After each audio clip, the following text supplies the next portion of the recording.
his presentation. Hey everybody. I know you haven't seen me around much. I'm pretty busy over the summer, but I think presenting today worked out really well. But as you know, it seems like during the dog days of summer like this, people are either off vacationing or whatever, so maybe that's why we don't have a big turnout. Or maybe people just don't like me. But anyway, No, that's probably true. I'm Kyle Kipp.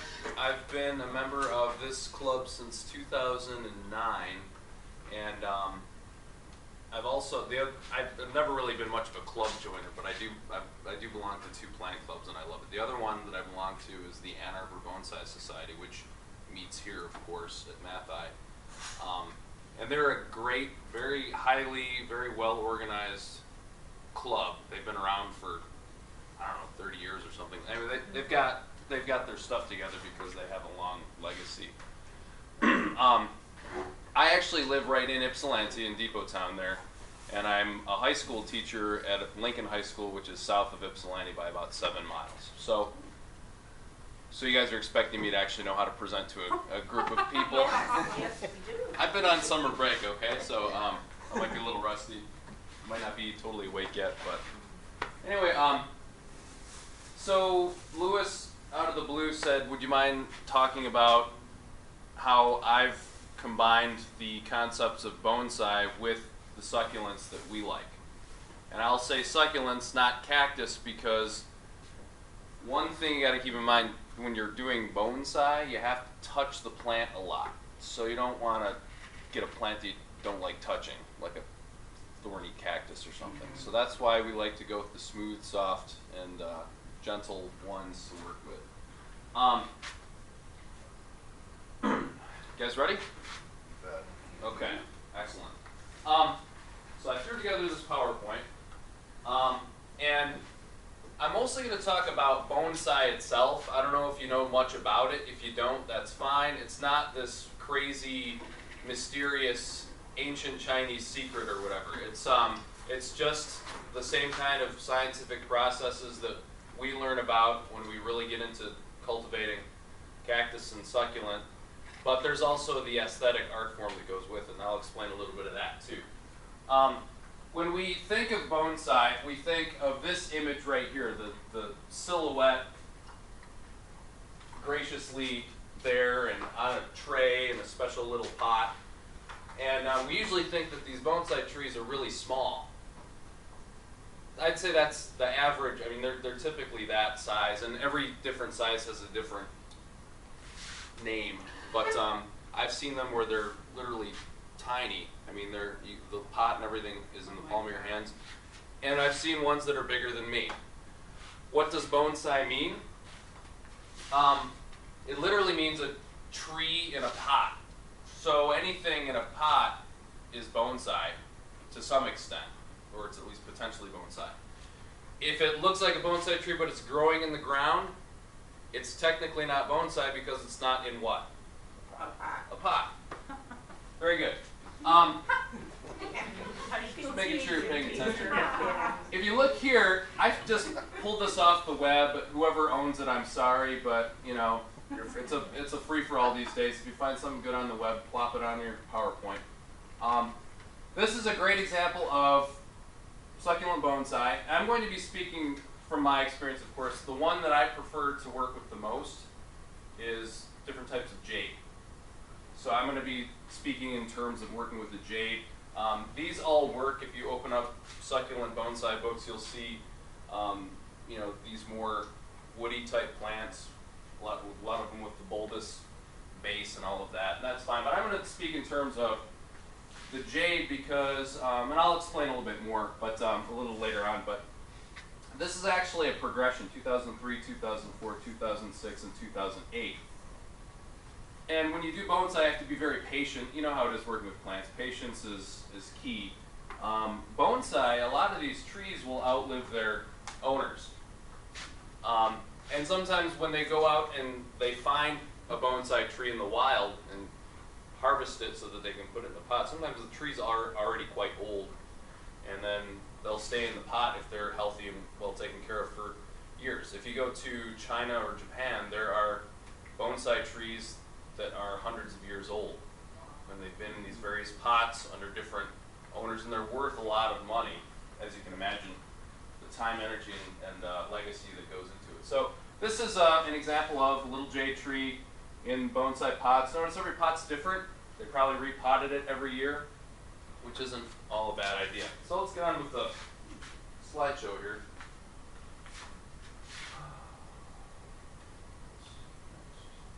Okay, so what is bonsai?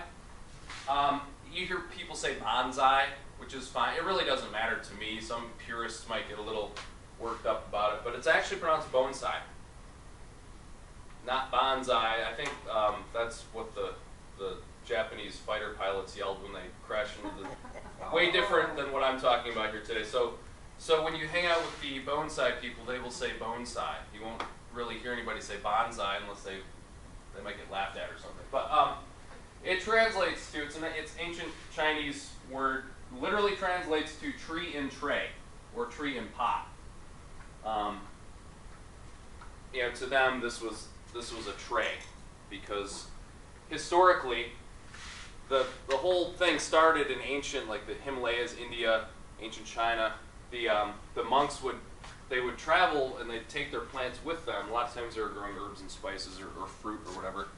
And that's how it actually started, because they were transporting trees in these pots.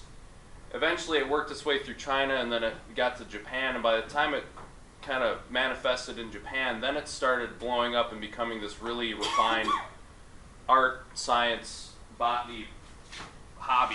And then after that it spread all over the world. So it's everywhere, but it started in ancient Asia. The concept is a miniaturized tree, right? Or you might hear somebody say a dwarf tree. And people think that because it's in a little pot and we do weird, like I said, these mysterious things to constrict its growth and keep it stunted and stuff. That's really not the case. What we actually do is we want it to grow. We keep it in a small pot and looking small just by simply trimming the roots and trimming the branches. Because we do want it to grow. We want it to get, like the trunk get wide and all of that. Behind the philosophy and concept, the miniaturized tree, it's more so, and you may have heard this, the ancient Asians, they want to look at this pot and envision that they're looking at something in nature. So the idea is trying to have a tree and a pot in your home that looks like it's something that's out in the wild. So you're looking at it and you would imagine that you're looking at a large tree growing out in the middle of a field, or maybe a forest of trees. And there's going to be photos in these books here of what are called forests, which is like one big tray, and then there's a bunch of little trees in there, which is another cool concept. It doesn't have to be one singular tree in a pot. Also, there's the mother-child relationship where they have like two trees in one pot, and there's the larger tree that's kind of hovering over the smaller child tree, and that's another concept I'm not going to get into here. But the idea is you want to keep the tree small and looking like an old, mature tree that's been growing out on that horizon for all those years, but we have it in a pot that we can put outside, bring in the winter, display out for special occasions and stuff like that. Any questions about that first slide? How to do bonsai? Practices and principles. Well, there's several things to keep in mind. The neat thing is, if you guys have been working with plants for a while, you probably already know most of this stuff. Again, this is not some ancient Chinese secret that's all mysterious and all of that. There are a lot of books out there. I mean, go to Amazon. You can get great books for cheap if you buy them used off of Amazon. I mean, you could probably get a book like this for a penny, and then you're just paying the shipping. So you can kind of beef up your home library for not very much money. And of course, they're in the local library if you just want to borrow them and give them back. But practices and principles, styling and pot tray aesthetics. So we see a lot of these pots here and terracotta pots. When we're thinking bonsai, there are actual bonsai pots, and they work really well for cactus and succulents. I'm going to pass these around. These are just a few examples. They're all different shapes and styles.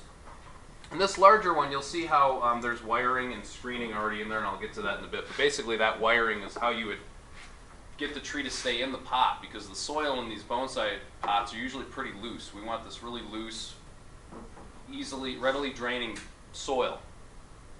You guys know all about that, for the same reasons we plant our cactus and succulents in very porous, well-draining soil. But the wires coming up, they not only hold the screen in place, and the screens actually keep those little bits of granite and things from falling through, and then the wires will actually be wrapped around the base of the tree, like the roots, under the top dressing, so you never see those wires. You can go ahead and pass it around that way. Do you feel like you have to baby the plants to keep them in bonsai? Well, it depends on what kind of plant. She asks, do you feel you have to baby the plants? Some of them, yeah. Some of these people that are really into bonsai, they can't take vacations. They have to water their plants every day or at certain times of the day.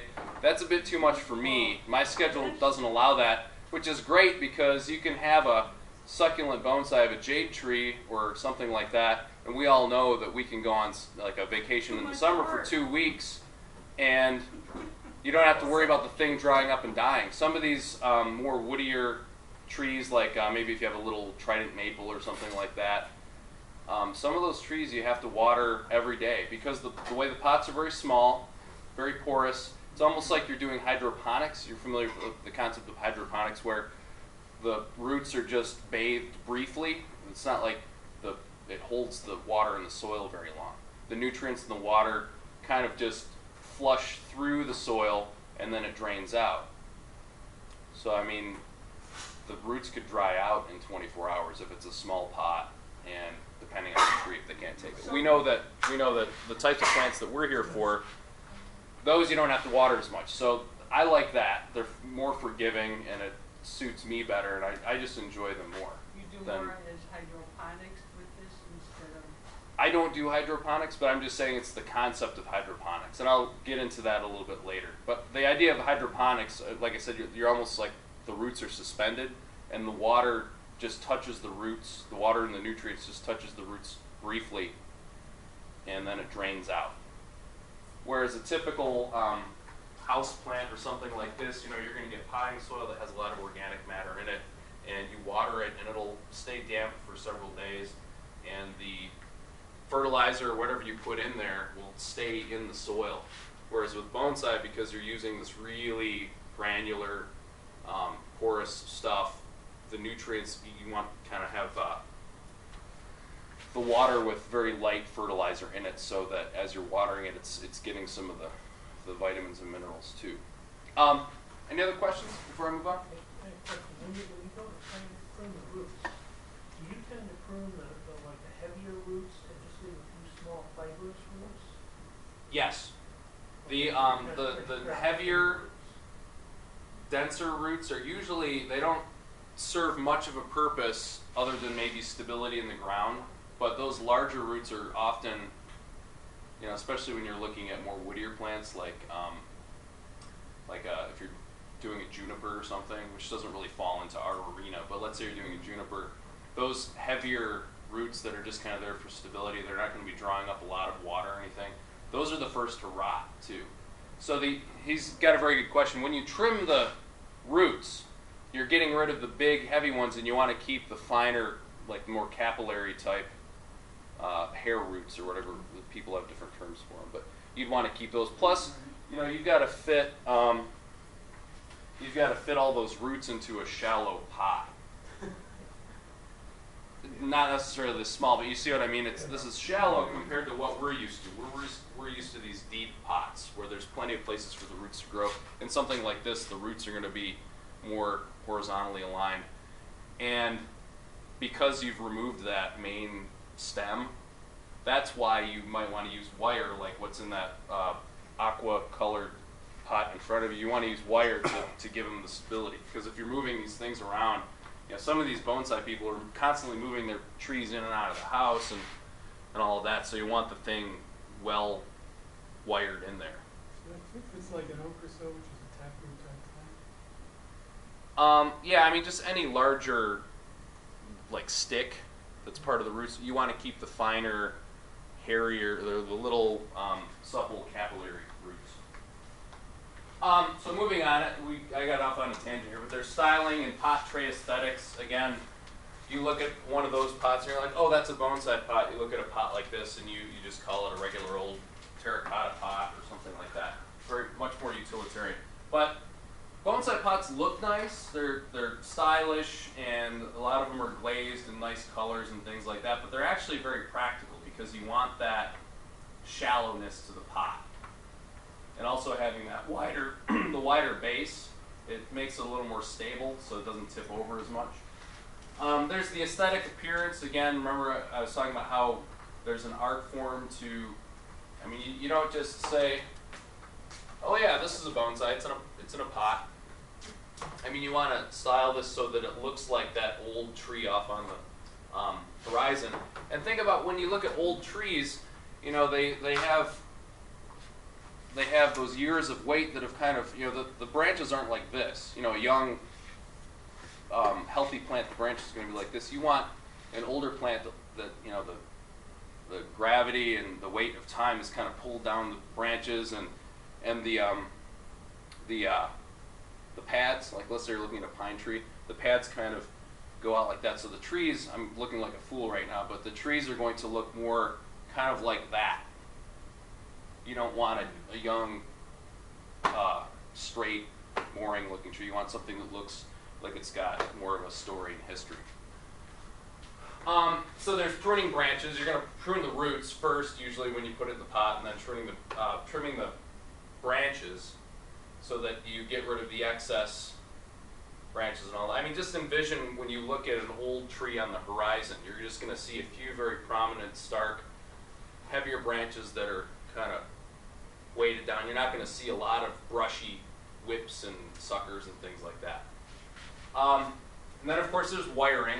I'll get into that a little bit later. And then soil, fertilizer, and watering, almost like hydroponics. I already kind of went and discussed that concept a bit, so I'm not going to touch on that too much. But these are the main points that you keep in mind when you're doing a full, I call it a bonsai project because it's an ongoing process. You know the phrase, it's not the destination, it's the journey. Well, in bonsai they say a bonsai tree is never done. If a bonsai tree is done, that's a bad thing because we say it's done when it dies. That means the tree's done, but as long as it's alive, it's going to be part of this ongoing process. It's going to keep taking shape. It's going to change pots. It's going to, you know, maybe the owner decides to get really radical with some of the branches that he takes off, and it'll change the whole appearance of the tree. And remember I said that these trees outlive their masters. They're really nice, well cared for. I mean, they live a long, long time. What would cause them to die? The same thing that would kill any plants. There's stress, pests, or pets if If no particular event happened to the plant, like stress, pest, or mishandling, would they go on just forever? Yes. Okay. You know that if you have a plant that's well cared for by a knowledgeable person under very controlled conditions, and I'm not talking like a lab or special lights, I'm just talking about it's really just well cared for.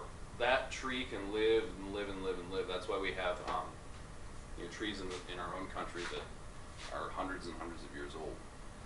So, but as you know, a lot of things can kill a plant pretty quickly.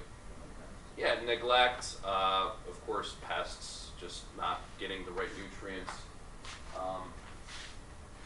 And again, when I say stress, it could be that you cut off too much of the roots, you cut off too much of the top. It's not able to do those photosynthetic processes to create the food for itself,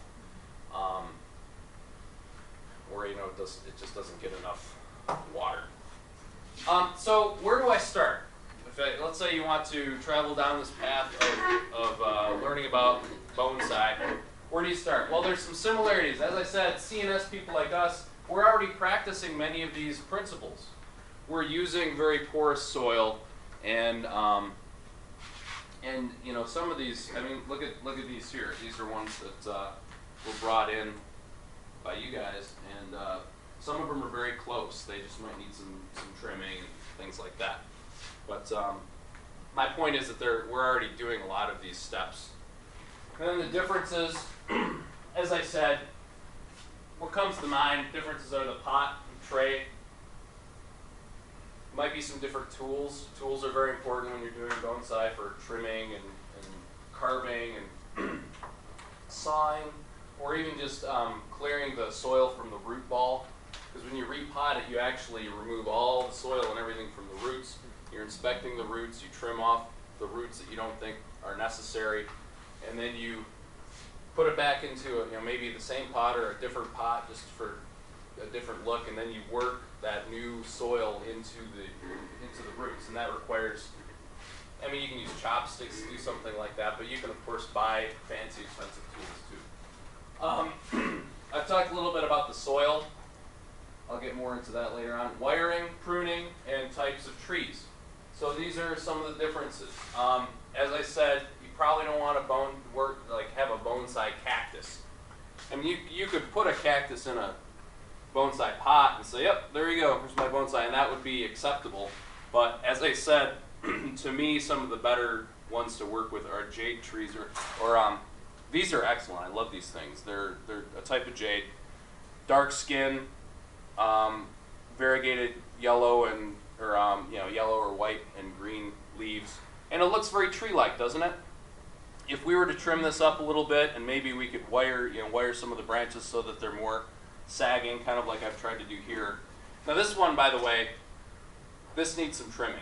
It's been enjoying the summer, so all of these young shoots coming up here, those have all just grown over the summer. Do you trim in the fall time, or what do you trim? That's a good question. Depending on the tree, there are better times to trim than others. But with these, you can trim them pretty much any time.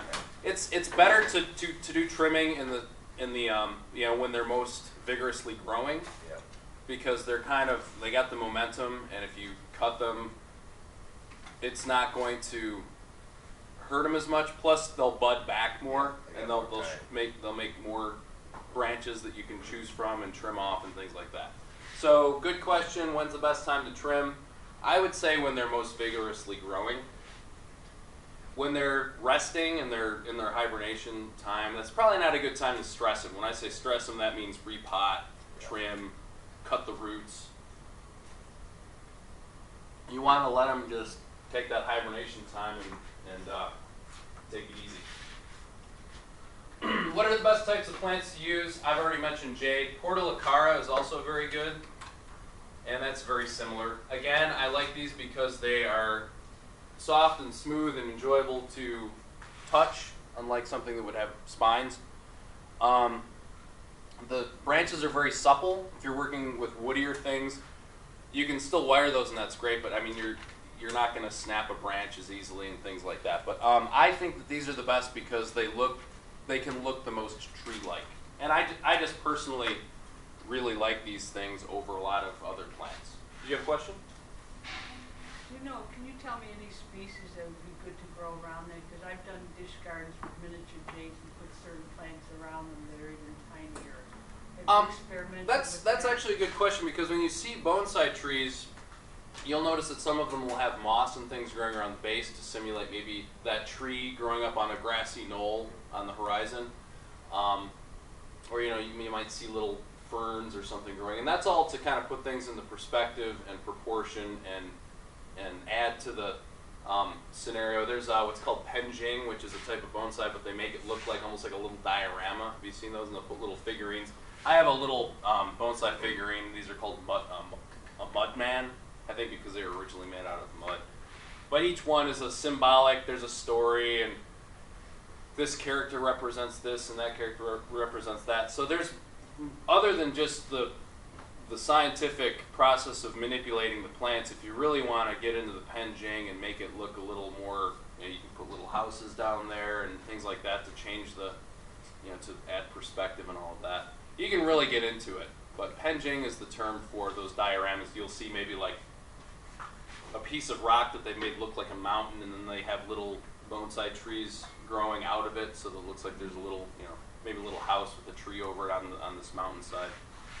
Again, they're trying to simulate the environment or the nature that they see around them. I want to mention, I got a picture at home of my brother-in-law married a Chinese girl, and they went to China to visit her parents, and they went and saw a bonsai show there. And one of the ones was one of the ones you were talking about, Penjing, where they do the miniature, and they had a table of granite that had been, finished like granite, and it was meant to be like an ocean, and then they had rocks coming up out of the granite that had been, just cut at the bottom and flattened and then put on top of this table with little boats sailing around them. And then on these rocks that were about this high with crags, they put little trees and little pieces of moss or little different little trailing. Yes, I do. Yeah, you can really get into it. And it can be really fun. I mean, there's an art teacher that belongs to the Ann Arbor Bonsai Society, and he really gets into the, you could bring in a boring old plant like this. He's like, oh yeah, that's great. We could put a little horse there, something like that. And we're kind of like, you're goofy. But he really gets into it. And speaking of displays, there are displays all over the place. There's displays in Michigan. Now, of course, California is huge. You go out there and there's way more of a bonsai society out there than there is in the Midwest. Partly because of the weather, partly because of the higher Asian influence and population out there. But you could go today here and see some really cool bonsai. I mean, the Ann Arbor, the Matthaei here, I don't know if you heard, but they're actually building their bonsai like dojo out back. And I think that's partly because they're competing with Hidden Lake Gardens, which is MSU's Hidden Lake Gardens. It's down in the Irish Hills. That's MSU's Botanical Gardens. So, U of M doesn't want to be shown up by MSU, and because Hidden Lake Gardens already has a really nice dojo, and that's curated by one of the elders of the Ann Arbor Bonsai Society, a very nice, very knowledgeable man named Jack Weichel. So you can go to Hidden Lake Gardens, which is right down US 12. It's just this side of Jackson on US 12. Or not on US 12, but it's in that same Irish Hills corridor. Frederick Meyer Gardens in Grand Rapids, they have great stuff out there, and that's where they usually have the state bonsai thing. Bonsai festival, fair, show, competition. He did, yeah. Later this month, in just a week or two, the Ann Arbor Bonsai Society takes over the Matthaei. They have a huge showroom. You can vote on the best specimens, and they also they'll have vendors here selling all kinds of tools and pots and things, and it's a great place to buy the supplies because it's cheaper to buy it here than it would be to walk into a storefront. What's that date? The date is, it's the second to last weekend of this month, and I don't have my calendar on me right now, but I'm sure they already have posters up along the hallway here. It's a great show right here where we already meet. And then, if you go into the main, what's it called, the conservatory, thank you. They have a few of their trees in there, and then if you can sneak back to the employees only part of the greenhouses here, there's a lot of trees there that are cared for by the Ann Arbor Bonsai Society, and you will see some like you were saying. At least one. Yeah. I see them when I come in and work for Vermilion Society. That group comes in, they do all their clipping, and they bring all the trees out and start clipping away and doing all the stuff they do. Right now, they've got the bonsais out in between two greenhouses in the shade room here. Yeah, they created almost like a pergola that has varying degrees of shade. So the trees that need a little less shade are going to be on one side, and the ones that require a little bit more shade are going to be on the other. And then, of course, another interesting concept is when you winterize them. Now, we don't want to leave our plants outside over the winter, but when you're growing pines and maples and things like that in pots, you have to winterize them in these kind of like dugout. Cold storage, yeah, you actually kind of bury them in the pot and you cover them up so that they still get a winter experience, but they're protected. And the roots are under the frost line and all of that, so the roots don't freeze completely. They have in the back here, back side of the greenhouse, they've dug a pit and they put cinder block walls. Good. And they put, some of the bonsai they put in there, and then they put clear plastic over the top. So it kind of went down in there, get some protection, but it still gets some of the cold. Yeah, some of them get pretty fancy with like louvered lids and things like that, so you open it up and you can actually get down in there. I mean, you have to kind of climb down in there and bury them, and then in the spring they dig them up. When I say bury, I mean just you're literally burying this down, so that the top is gets fresh air and all of that. Then they dig them up and then they put them under the pergola or whatever. Let me move on because I do have a lot of slides and I don't want to have this drag on too long. Again, I like jade. Portulacar is another nice one. Why? Because they look the most tree-like with small leaves, a trunk, and tree-like branches, plus they're smooth. Why don't you put adeniums, like you have there, the flowers? Yep, those are totally fine too. You'll see a lot of those bonsai. Really well. Remember I said that this is just my own personal opinion from experience. I'm just saying that I like jade, and you will see more jades because they do look the most tree-like. And you can get the ones with the really small leaves like this. The jades with the really large leaves. You probably don't. You could. They're just not going to look as good as this. It's all in the eye of the beholder. You can technically bonsai anything you want. You could go out and even cut off a branch, get it to root.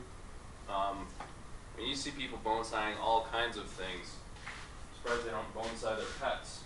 But so examples of succulent bonsai. I just did a Google search and I just typed in succulent bonsai.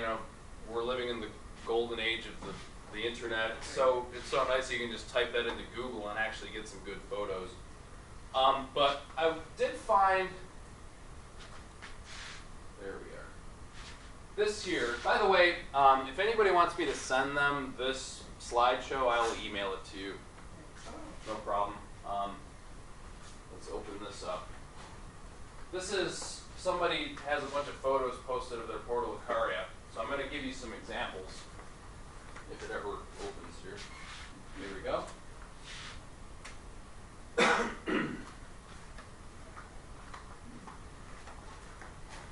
kind of potting mixes do you use? I will get to that very quickly. I'm going to talk a lot about soil and stuff like that. Hopefully I'll talk very quickly. But that first picture on the left-hand side looks familiar. Some other examples. And again, I don't have the best examples. I brought in some that I could grab quickly this morning and easily transport in here. I almost like these better, these things here. But so don't think that this is the be-all, end-all of succulent bonsai. That's just me kind of getting started and putting it in there to see how it looks like, and then I think about it for a while and think how it might look better in a different pot maybe or something like that. So this link here, this guy's got all kinds of things posted, mostly the Portulacar. And here's an example of a forest. And that's in concept, in theory, to simulate an actual grouping of trees up on a grassy knoll. Notice they've got some little moss growing in the bottom. Moss can be good and bad. Sometimes it takes over and it can start growing up the trunk. So it's aesthetically pleasing, but it's not always the best thing. I like it. I've had good luck with it. Sometimes when you see them in the photos, they've actually taken some moss that they had growing somewhere and they'll just put it up around the base of it just for the show and the photographing, the photo op. And then when they bring it back home, they'll remove the almost like miniature sod pieces, and then they'll take them off. So again, these are some beautiful examples of good plants to use in the Portulacaria vein. Hang on. Oh.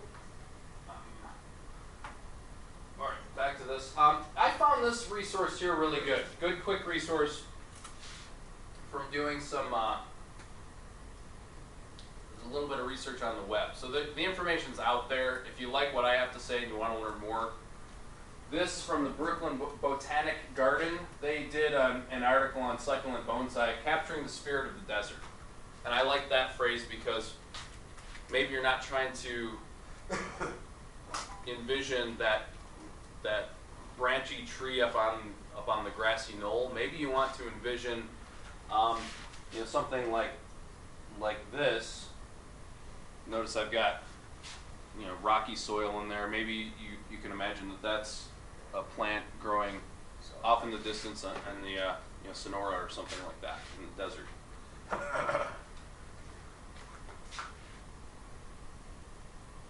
But again, you have to keep in mind this started in Asia, and they were trying to model what they saw directly around them. I'm sure the people who lived by the deserts were making more desert scenes and so on. So as you can see, this article, it's relatively good. It's from a credible source. And they talk all about pretty much what I'm talking about, caring for succulents. The next plant recommendations, they've got a list of beginner plants, intermediate, and advanced. They've got some books listed and some other websites too.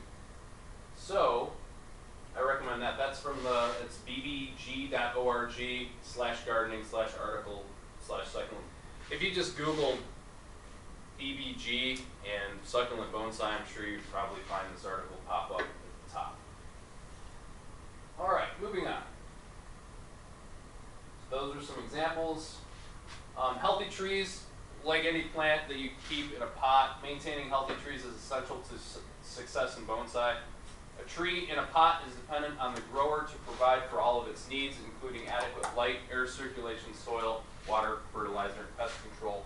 An unhealthy tree will not look good and may not survive the pruning and wiring, etc., used in bonsai training. So before you go cutting and wiring and repotting and stressing out the plant in all these different ways, you want to make sure that you're working with something that's healthy. You don't want to go through all that time and trouble and spend the money on the wire and then have the tree die in your arms, so to speak. But again, just like any plant owner, to like plants and have plants is to have plants die. They don't all succeed, as you know, and you learn a lot more from your mistakes than you do from your successes, almost with anything in life. And same goes for bonsai. I mean, if you were to go to the Ann Arbor Bonsai Society and talk to these guys that have been members of the club for years and spent a lot of time, money, and energy, and they might have some really nice plants that are worth a lot of money that they've been training for years and years. Ask them, do you still have your first tree that you tried doing bonsai with? Most of them will say no, because it died. They've killed a lot of trees. Not deliberately, of course, but just accidentally. So let's start. I'm not going to do much of a demonstration. I'm just kind of going through the concept. To start, acquire your bonsai material. I always use the example of J tree, and conservatively trim the top. So let's say you go to the nursery and you get this tree here. Now this looks more like a nursery tree. And it's in the nursery pot and everything, and you're like, well, I'm going to take this out, remove all the soil from the root ball, and put it in a pot, a bonsai pot. What you might want to do is conservatively trim the top a little bit, just to kind of be able to wrap your mind around it, envision a little bit more, before you go sticking it in the pot of your choice. And then you can go back, and after you've repotted it, you can trim the top some more.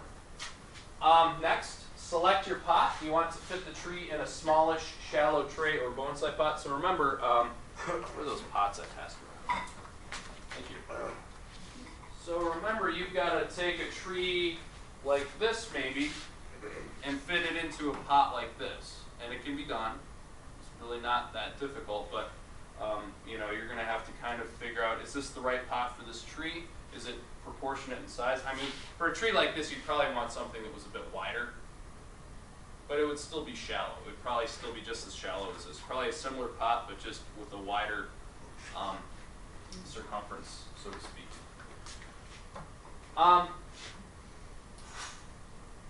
Again, this may require root pruning. I've already talked about that. Do you trim the top first or the roots? Like I said, before you go repotting and stuff, you might want to kind of tame the beast a little bit before you go putting it into a pot And then after it's in that fresh pot, then you can start to visualize what you want to do with it, and then you'll trim a little So more. you're trimming the roots first and then the top? Yes. Okay. That's if you're going to repot it. If you have a tree like this and it's in a nursery pot, you might not want to take it out of the pot right away. You might be like, you know what? I'm just going to let it mellow in here, but I am going to trim the top and start working with it that way. If you trim a lot off the top, you might not want to trim it and repot it, because remember, that's all factors of stress. The more you stress a plant, the more it could get sick and or die.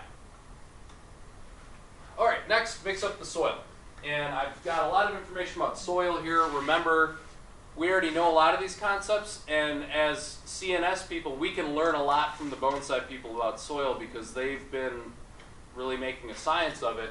And I've learned a lot about potting and soil and fertilizing just from my bonsai studies. So I'm going to try to whip through these slides of it because there's a bunch on soil. Again, I will email this to you if you want to spend more time with it at home. There are many formulations of bonsai soil, and a discussion of soil is likely to generate a good deal of disagreement among bonsai enthusiasts because there are all kinds of different but recommended preferred soils out there. Same thing we have going in our CNS club. One thing that all will agree on is that bonsai soil must be highly permeable, that is, free draining, while at the same time retaining enough water to maintain the tree. So you want the water to kind of just pass through. And as it passes through, it also removes salt buildup and things like that you don't want building up in the pot. So you notice that these pots have very large drainage holes. That's why you have to use a screen to keep the grains from falling out. But that's also because that's what you connect the wire to. If you're wiring the plant into the pot, it's going to be attached to the pot through this wiring hole, as you saw in this one here. Okay, next. Soil components. Traditional Japanese components such as akadama and kanuma are available in the U.S. but are very expensive and not always suited to local conditions. What are those? Those are just, like I said, traditional things that they've been using in Japan for years. The Japanese bonsai masters will use those types of components. So those are going to be types of stone. Oh, they are stone? Yeah, granules, like pebbles or whatever. Most soil mixes used are largely or completely inorganic and may include the following components. This will sound a little more familiar to us. Calcined clay such as turpus or haydite, crushed red lava rock, chicken or turkey grit, which is just a general term for crushed granite, not crushed shells used as grit in some areas. So you'll see crushed granite in a lot of these bonsai pots, and it looks good. You've seen crushed granite before. People decorate their flower beds at home with it because it's an attractive thing, but it also adds the weight so that the roots in the pot and the pot itself are stable, and it's very free flowing. It doesn't really wash away or anything. This is a bag of bonsai soil, and it's not really mixed up very well, but you can see that there are just a few main components. There are a lot of organic in here. It's mostly the orchid bark, but there's going to be some chicken grit, and there might be a little sphagnum moss mixed in there, but as this slide says, they're largely or completely inorganic because you're going to be giving the nutrients to the tree in that hydroponic kind of way with a very diluted fertilizer in the water that you water the tree with. Organic components may include orchid bark, sphagnum peat, composted bark. Components are screened to eliminate fines and to assure uniform particle size. That all sounds familiar to us, right? We don't want fines in there, and we want that uniform particle size because that is how you can maximize porosity and the water flows more freely through it. Uniform particle size assures the mix will be both porous and permeable. A common proportion is 3 parts inorganic material to 1 part organic. This can be varied to suit your growing conditions watering habits, etc. And you'll see variations of this. If you go to Bonsai House on Inkster Road in, I think it's Livonia. Bonsai House is the closest, highly recommended bonsai shop around here. It's run by a little Chinese lady. Where is that? It's on Inkster Road in, Livonia, you said? I think, yeah, it's, what town is it? I think it's Livonia. That's technically Livonia, but it's on Inkster Road between Plymouth Road and...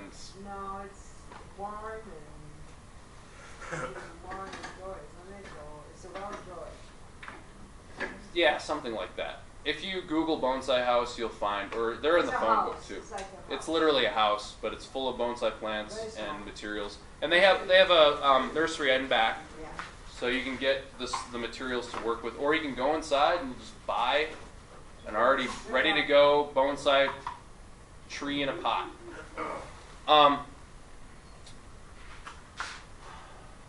What was I saying? Oh, if you go there, she's got her own little way. I mean, she might put some really more like potting mix, organic type stuff, a layer of that on top over the really porous stone-like soil underneath. Some people will use all granite or just all rocky, free-flowing, inorganic stuff. So there's variations. It's up to you, but I use my bonsai mix, and then I'll usually dress the top with, you notice, the stones or gravel, just because it looks nicer, and I just like the way it looks. But it's all very, inorganic and free-flowing. Next. Porosity is the amount of space between soil particles that can be occupied by air or water. Surprisingly, in a mix of uniform particle size, porosity is not much affected by the size of the particles. I'm getting a little scientific here, so I will hurry up so I don't bore you too much. But permeability is how easily water or air can move through the mix. A coarse mixture will be more permeable than a fine mixture. Mixed particle sizes will result in reduced porosity and permeability. So again, that's why we want that uniform size. Really, for any plants, if you're keeping a good eye on them and you're really kind of tending to them, you're looking at them every day or every couple days, these types of soil mixes are really good for almost any plant, because you're kind of using the concepts of hydroponics. And hydroponics is a big deal because that's what the marijuana growers like to use for their indoor growing. And they can grow these plants. Well, I mean, you guys drive around and you see these. Oh. There's a bunch of hydroponic stores That's open all now. new business since medical And marijuana. they say, oh, well, we're for the indoor grower, but 90% of their clientele are people that are growing marijuana for profit. And I personally don't really care, but there's a lot of information on how to grow using hydroponics, and it works very well for us. But their systems are way more like clinical, way more lab-like. We want our trees to be in nice, pretty pots like this. So in order to kind of use those same concepts that the potheads use to their success, we should think about these larger granules with the porosity and permeability, uniform particle size, and so on. Watering bonsai, all plants need water in order to survive, but too much will kill them. Proper watering is essential to keeping your bonsai healthy. We all know that. Soil should never dry out completely, but should not remain wet all the time. We know that. To check moisture level, keep a chopstick or bamboo skewer inserted in the soil. Every day, pull it out and touch the end that was in the soil. When it is almost dry, it is time to water. So that's a bonsai trick that you might find useful for all of your plants. And chopsticks and bamboo skewers are very cheap. You can get a pack of like 300 of them at the dollar store. Water generously so that water flows freely from the drainage holes. Water gently so as not to dislodge the soil. That's another reason why I use the pebble dressing on top. You can water it and the pebbles don't move around like turfus or some sort of smaller chicken grip would. So to me, it's very practical. Generous watering washes harmful salts and minerals out of the soil, and as it drains, fresh air is drawn into the pore spaces. That's why bonsai people, when they water their plants, and this is something that we can learn from them, they call it giving your plant a good drink. They will water it with the idea that they know the water is going to flow through. It's okay that it's coming out the bottom of the pot, but you're almost like showering the roots. And it's washing away the bad stuff and bathing the roots in the good stuff. And because of this knowledge of porosity, it's pulling oxygen and the water through that soil at the same time, which is beneficial for the plant. Because we all know that if you're using fines and really kind of mucky potting soil and stuff like that, it will harden and kind of choke and suffocate the roots. You don't want that. So I think with CNS and bonsai, you want the roots to be very, have that oxygen and that freedom to grow without being in this mucky, fine particled soil. Hard water can lead to buildup of minerals in the soil, which is bad for the plant, and on the pot, which is unsightly and difficult to remove. You know what I'm talking about, where you see the things leach through the side of the pot, and you're wondering where all that, like, we call it calcification or whatever. So what do you do about it? How do you make hard water this hard and just put a barrel out to catch the rainwater? Well, that's a whole different discussion. We can talk about water, just by itself. But how do you do it? You can just not use hard water, but hard water is fine. You can use city water, all of that works. Distilled. No, mineral water. Any of that stuff works. Remember, as long as it's flushing through and you're doing a very dilute fertilizer in the water, your tree will be very good. And you'll see a lot of bonsai people will add different nutrients directly to the soil or sprinkle it on top. A lot of them use that, what's it called? What's that slow release? It looks like little BBs. Osmocote is popular. Really you can use any fertilizer. I'm getting to that with my next slide. So let's talk about fertilizer next. Do not use softened water. The salt will harm your trees. So hard water is better than softened water, really. If you're flushing out the hard minerals in the hard water, you're okay. But if you're using water that's already got that softener salt in it, that's not going to be so great for the plant. Yeah, a couple of things though, because I deal with this stuff where I live out in the country. One thing I've heard, I've never tried it yet, but I've heard people say that you add a little bit of vinegar to your water, it will stop the minerals from condensing on there and wash it. Okay. The other thing is with the softened water, you can get a potassium salt that you can put in your water softener, which is more like a fertilizer rather than a sodium salt. The only problem is it used to be that potassium salt was only about maybe 1.5 times as expensive. Now it's about 4 to 5 times as expensive as the old salt. So it's an expensive way to go, but you can do that. You can put potassium salt. It's an NaCl instead of a PCl. NaCl. Yeah, I knew you would correct. Tom, thank you very much for that. As I said, soil, fertilizer, and watering could be that could be another meeting, So I'm trying to zip through these and I'm trying to brush over the concept, and I'm trying to hurry up because I'm taking way too long. They kick us out. Yeah, but people's attention spans don't last that long. So water condensed from dehumidifiers, air conditioners, and high efficiency furnaces will work very well. If you don't have access to this, use tap water, even if it is hard. Again, water out of the tap is fine. It's not going to be a detriment. It'll work just fine.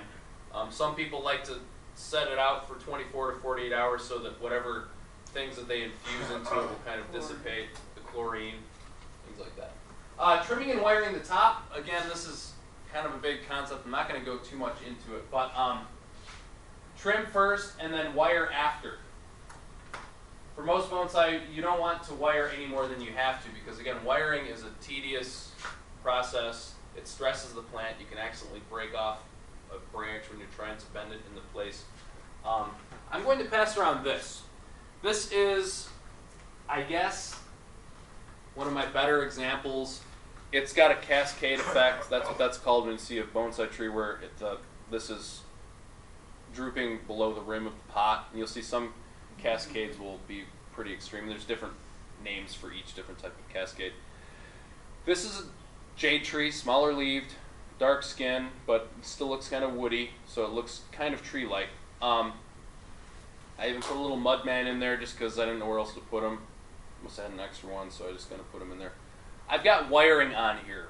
This is not how you'll see wiring on a real bonsai tree like a maple or a juniper or something like that. The wiring on that's not going to be loose and sloppy. I used loose, kind of sloppy wiring on this because the flesh of this tree is so soft and supple that you can scar the flesh and it'll leave marks from the wire in there. So that's why it's loose. I'm just literally using the wire to kind of bend the branches in place. And also, as I said, this needs some trimming, and I might, if I have some time later on, I'll show you how I trim it. There's really not much of a science to it. It's just whatever you want it to look like. Maybe keeping some of the aesthetic principles of bonsai in mind. But this thing's due for a trim, but I'm still going to pass it around. It's not even really in a traditional bonsai pot either. See how deep that pot is? That's just a nice looking pot. This is more of a traditional bonsai pot. And then this is too, but this is actually a cascade pot. So a smaller tree like that would look better in this, and it cascades over the side. So this, when you see this almost looks like a drinking glass or something. This is called a cascade pot.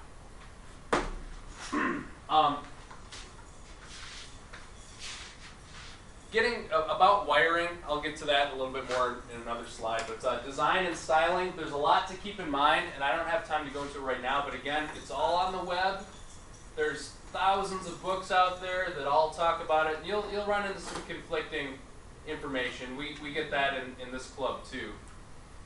The CNS people are arguing about stuff all the time, just like the bonsai people are. But design and styling, you got to keep in mind aesthetic, form, curves and movement, because remember, we don't want the tree to be like that. We want it to be like an older, kind of more twisted, and you want movement so that when you're looking at it, and that, speaking of front, I've mentioned I notice front versus back. Every bonsai tree is going to have a front versus a back, and that's where you display it from. So you got to really look at your tree and you're like, well, I think the front, based on the trunk line and the movement, the front is probably going to be right about here. And then you'll try to work with it from that perspective.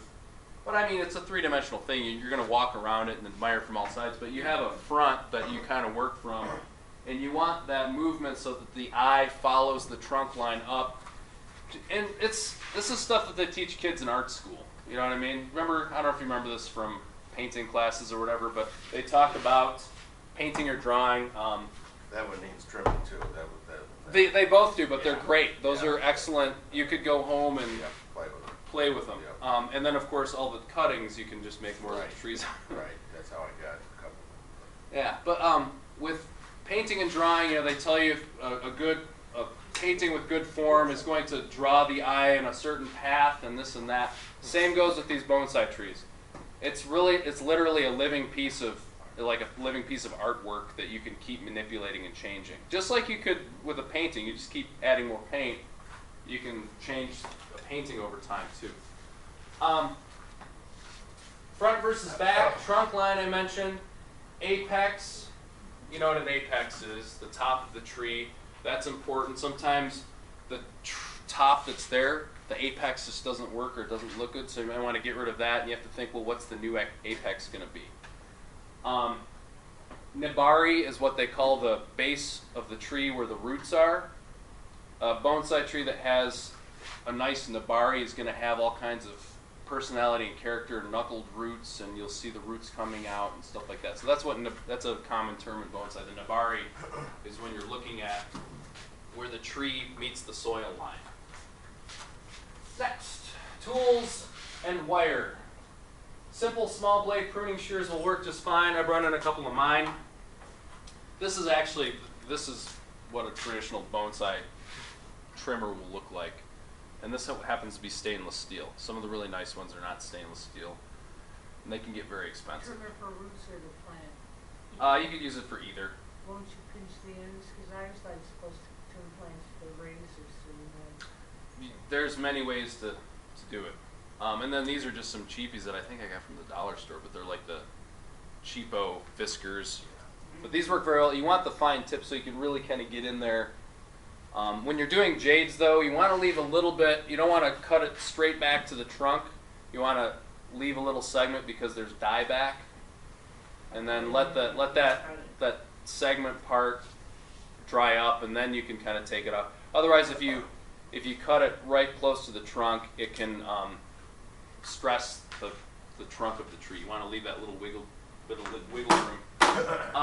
Oh, here's some pieces of different wire. There's all different gauges, even some really heavy stuff. We probably wouldn't need to use this for anything we're working with, but you know, if you have a Scots pine, it's about this tall, you have it in a pot, you're going to be using this really heavy wire to bend the branches in place.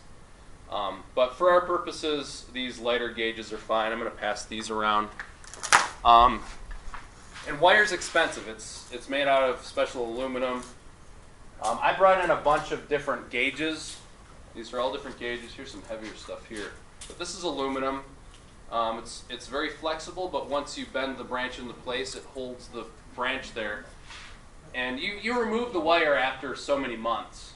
You don't want to leave the wire on there. It's not like you leave it on there for good, because you know it'll scar the bark if the tree's bark is growing up around the wire.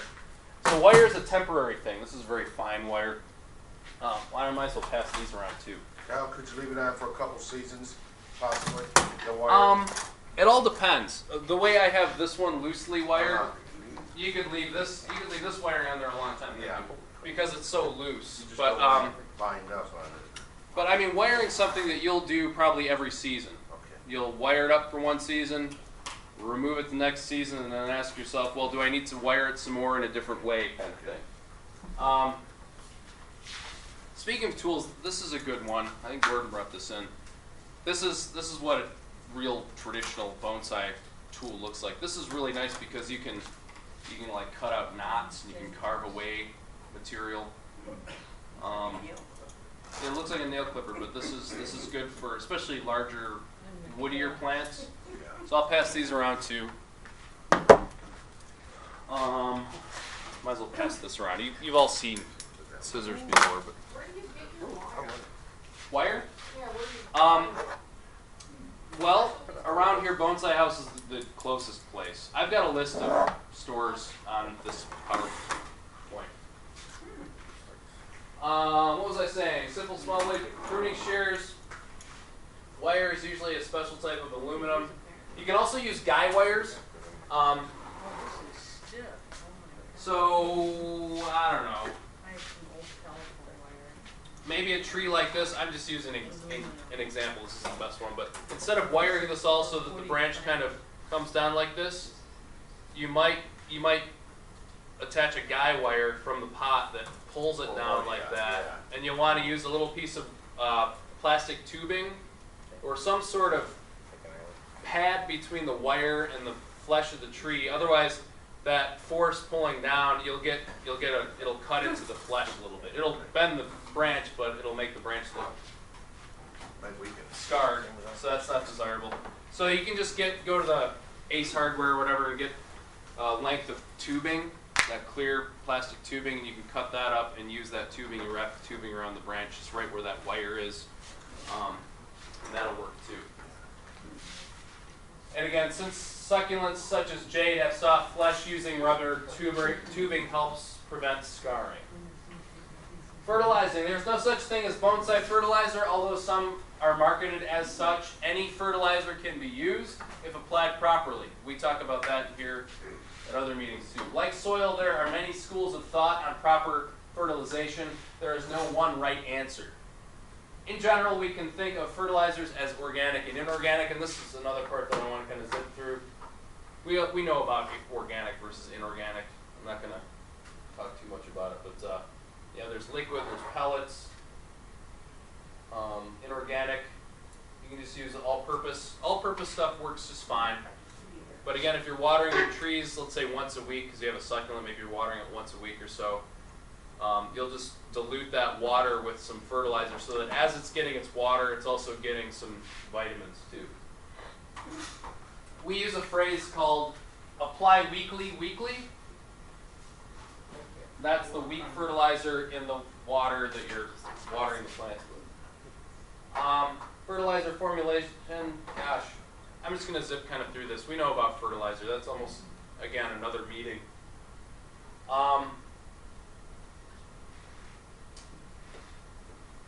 As with almost anything in life, just keep it simple, and that's pretty much what we're trying to say here.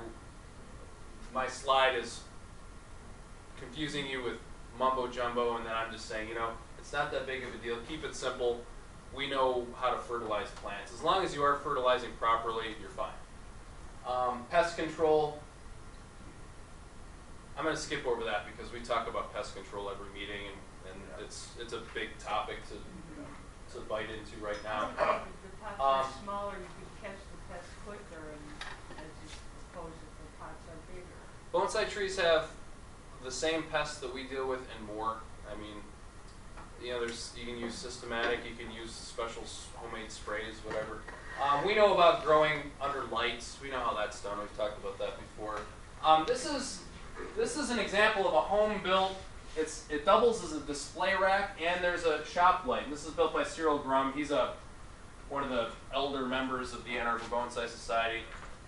He fancies himself to be, you know, bon vivant of the society. He's got some very nice, very expensive trees. He's a very nice man. He's been in the club a while, so we learned from him. This is just a homemade one that he is using at some show because he's got his labels out there, and see how they're kind of displayed up there, and he's got his moss around the base, but that's just a shop lamp. I mean, this is like Home Depot right here. You just go and get some basic materials, and you can make a nice looking, attractive looking shop lamp display, and you can use that for bonsai or any plants, any little trinkets you want. So places to learn more. I am wrapping this up finally. Clubs, Ann Arbor Bonsai Society. Great club. It costs $25 a year, but the newsletter is awesome. It comes out every month. They have meetings at least once a month. They do workshops all the time. You kind of make your money back. We have silent auctions and non-silent auctions. We have all kinds of things where the money you save on these things, it's well worth the $25. Last year at the silent auction, I bought a whole tray of little Japanese maple seedlings that were all about this big for like 10 cents a piece. So I've got those growing in my yard, and in a couple years they're going to be, well, some of them are already this big. You go to the nursery and you can buy a little pre-bonsai Japanese or trident maple like that for what, 40 bucks? So I spent, you know, $2 on a whole tray of little seedlings. Now, of course, some of them died. But did you put them in the ground, or I put them in the ground. Just to get them beefed up? Just to get them going, and then once they're strong and healthy, I'll take them out and start doing. I might resell some of them. Right. I'm just saying that it's a great club. Right. That's the one around this neck of the woods. Four Seasons is one that is, if you live on the eastern or northern side of Detroit metro area, that might be closer for you. Four Seasons is a good one, so look for that. If you live closer to Toledo, Toledo has a good bonsai club. And then, of course, the ABS, the American Bonsai Society, they have a huge, sprawling website, lots of good information there. Displays and venues, I already talked a little bit about this. We've got Matthaei, we have Hidden Lake Gardens, we've got Meyer Gardens out in Grand Rapids. All of these places are worth the price of admission, whether you're there for bonsai or not. Telly's is a store in, what town is that? Troy. Telly's is bonsai friendly. Yes. You can go there and you can probably, I think you can buy pots and wire and everything else you need at Telly's. It's well priced, good prices. Bonsai House is in the Livonia area, somewhere around in there. It's on Inkster Road. You can find all of these addresses pretty easily. The Flower Market is down in Dundee, and that's owned by Ken, I forget his last name, but he's a member of the Ann Arbor Bonsai Society. He's got a whole nursery. It's called the Flower Market, but don't be fooled. It's a real deal, very serious greenhouse and nursery, but he's got a lot of bonsai material there because he's a bonsai guy. Yeah. He does everything from installing waterfalls in your yard to tree trimming, but he really likes bonsai, so that's a good place to go. And he does little workshops and demonstrations there too, at his market. Downtown Home and Garden in Ann Arbor is close to here, and that's okay. They sell some pots and they probably sell some wire, and they do sell a few. They might have like 5 or 6 actual bonsais that you can just buy and say, hey, I got a bonsai. It's all done and ready to go. And that's the end of the slideshow. I know I was talking fast, moving fast to try to not, so we're not here until 5 or whatever. Thank you. Now I'd like to open this up. You can ask me questions. I might have some sort of answer, or you guys can just discuss. I did want to say that there are some great examples of potential, prospective, or semi-bonsai items up here. These are all, so now again, I'm a jade guy. Gordon is more of, what would you call this type of? Trees. He's more, this is more where Gordon's head is. They're succulent trees. These all work very well, but again, like this, we've got this young, you'd want to trim this back and get it smaller and think about how you can kind of make this look. Can I talk about that plant there for a second? Yeah. That Bursera. I think I got it from Gordon a few years ago. Uh-huh. But I had it at a workshop at Hidden Lake Gardens, and Jack cut the plant right in half. So now I got the top in the black pot, and the bottom part. You see where it was cut? Yeah, smells good too. Bursera. Yeah. I like to bonsai ficus too, because ficus is in that tropical vein, just like Jane's are. But with ficus, you can literally cut it to a stump, and it'll just within like a week, it'll send up shoots. Very forgiving, very easy. If you want to get into bonsai, maybe not just succulents, I recommend ficus, or what they call what's another term for ficus? What are some of the other? Fig tree. Yeah, there we go. That's what I'm looking for. So how do you make the branches a little beefier on something like that? Well, again, that's where you have to look at it and ask yourself, what do I want to remove? What do I want to keep so that it keeps growing and getting fatter with age? That's what Like what's happening with me. I'm not getting any taller, but I'm getting stouter with age. You can do the same thing with your plants. These wispier, you got to figure out what the top is, and the top isn't going to be one of these. You got to be like, well, you know what? This here could be the top, or this little branch coming off the side could be the top, and we can wire it to get the apex more vertical. And then you'd want to remove all of that. So when you cut it, less is more. Will the branch get bigger though? If as you trim, when you trim these plants. If you trim it. Let's say you cut this branch here. This part is going to keep getting fatter. Next year. The bark is going to get a little more personality and more rugged, craggy old man's face. Yeah. That's desirable with these trees because you want to give the impression of that. Yep. In Asia they respect and appreciate the elders, and they respect and appreciate, to be old and like white hair and kind of hunched over is almost respectable as an old person because that represents wisdom, experience, and the same goes with the trees. Well, you can have a tree that's only been in the pot 2 years and maybe it's only been alive for 5, but you can make it look much older with some tricks. So there's a few different things up here. Again, I love these. These are great types. This type of jade, beautiful little tree, very easy to work with. I've got like an aloe here. This isn't the best example, but maybe you can look at it and think, oh, well, if I was wandering around the Sonora, I might see something like that a few paces away. And I've got the pebbles to kind of look like the desert brown. I did want to also mention this. This is, you can go to Joanne Fabrics and get the, what is this? What do we mean? Needlepoint. Needlepoint people. Well, you can also get plastic canvas. can use anything. You can use old screen, like an old screen that you replaced. Anything that's meshy to kind of keep the soil in. But I bought a couple of these from Drawing Fabrics, and you just cut them into little squares to use in the bottom of the pots. This can be used in pots like these over here too. There's no rule saying these are only for bonsai pots. Here's another piece of wire, but yeah, I use chopsticks. I stole this from an old lady. She couldn't catch me, so I'm kidding. An old knitting lady had hundreds of these. I was like, hey, can you spare a couple old beat up ones? I'm going to use them to clear the soil from the roots. Or let's say you're looking at a tree and you want to kind of like uncover the nabari and kind of look. You can use this to probe and look, and so this is kind of nice. And it's a little sturdier than a chopstick, which will break. And then I've got Lou. I know Lou's looking to move on here, and me too. But No, it's I'm okay. wrapping up. I'm trying not to disturb you. Oh, it's okay. I'm getting hungry, so I want to wrap this up and grab some munchies. But I've got many articles, but of the articles that I have that are good reading for beginners, and just if you prefer a piece of paper versus something that's online, I've got these copies here. This is a good one by Cyril from a bonsai primer that he wrote for the club, probably some workshop or something. Thing is, we'd have to make copies. I don't know if they have a copy machine here, but I'd be willing to. How about this?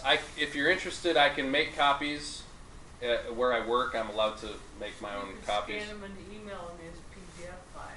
You do that. But if you really want these, I'll pass these around so you can look at them. But if you really want these, I can get you copies at a later time. And then again, I want to shut up so that we can all socialize. And if you guys want to, if you want to play with the plants and maybe do some trimming or something, we can do that too. Any other questions? A couple of quick questions. Just wonder, does this act kind of like copper where over time it gets brittle? Or does it tend to stay supple like this? It pretty much stays the same. I think that's why we use it, because it's supple enough to work with, but when you bend it into place, it stays. Yeah. And it's also easy to remove if you want to just cut it off, or if you want to unwind it. I just wondered because you got quite a bit of it here. Yes. And unless you're really into bonsai. Yeah. If you're really into it and you have a lot of different trees, you would want a selection of these different gauges, because the idea is the gauge that you want to use on the branch is going to be about 2/3 the size of the branch. So if you have a branch that's about, and this is 2/3 that size, you'd want to use that. If you have something smaller, but with like jades, which are very supple, you could just, if you wanted to buy wire, I would just go with like a medium-sized gauge like that, or actually maybe like this would be good. But if you want to get creative and you didn't want to spend the money on really expensive stuff, when I say expensive, there's big prices on here. Yeah, it's expensive. Yeah, this roll, which will last me longer than I need it to. This roll will outlive me, but I paid $17 for it. But it's because it's metal's expensive. Yeah, and it's imported, and it's heavy, so importing metal from China or wherever they got it, you're gonna pay the overhead. Would you sell? Can you sell? Sure. Yeah. What is it? It's a dwarf flowering tea plant that I've been dicking around with. And baling wire is just a pain. Go ahead. I mean, if you just had a little segment that you wanted to bend, you do want to be careful with what kind of wire you use, because you don't want it to cut in. You don't want it to be so difficult to work with that while you're trying to wire it, you accidentally break off the branch, because that happens too. Two pair of pliers so I don't torque the plant. Yeah. When you're handling the plant, you have to be very careful, because you can be like, oh, this is going to be so great when I'm done wiring it. Oh, I just broke the branch, and then you're. Any other questions? Thank you. You guys were good, patient audience.